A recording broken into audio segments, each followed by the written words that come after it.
দুষ্ট মিষ্টি নূর মোহাম্মদ বিদেশের মাটিতে আমার একমাত্র ছাত্র, তাকে নিয়ে হচ্ছে আজকের ব্লগ। আসসালামু আলাইকুম ভালোবাসার মানুষেরা, কেমন আছেন সবাই?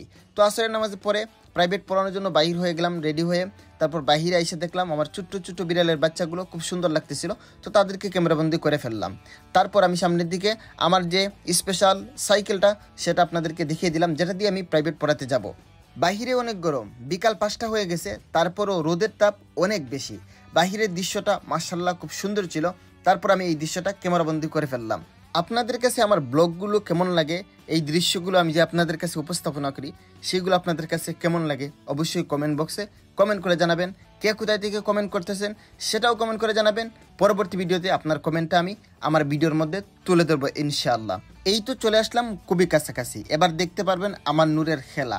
ভিতরে ঢোকার পর সে রীতিমতো লাফাইতেছে, এটা পড়বে না ওইটা পড়বে, ওইটা পড়বে না ওইটা পড়বে, এরকমটা প্রতিদিনই করে থাকে। আমার কাছে খুবই খুবই ভালো লাগে তার এই দুষ্টামিগুলো।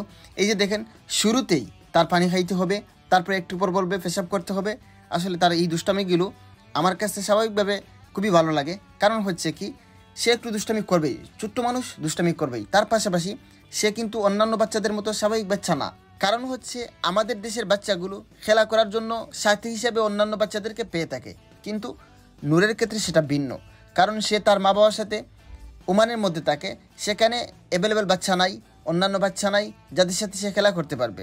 তাই সে একটু দুষ্টামি করে, তার দুষ্টামিগুলো আমি মেনে নিই। নূরকে 1 ঘন্টা পড়ানোর পর আমি আবারও চলে যাচ্ছি আমার মসজিদের দিকে, কারণ হচ্ছে মাগরিবের টাইম হয়ে যাচ্ছে। সো এই যে একটা জিনিস দেখাইতেছি সেটা হচ্ছে, আমি যে এরিয়ার মধ্যে থাকি এই এরিয়ার নাম হচ্ছে আল খুয়ারিয়া।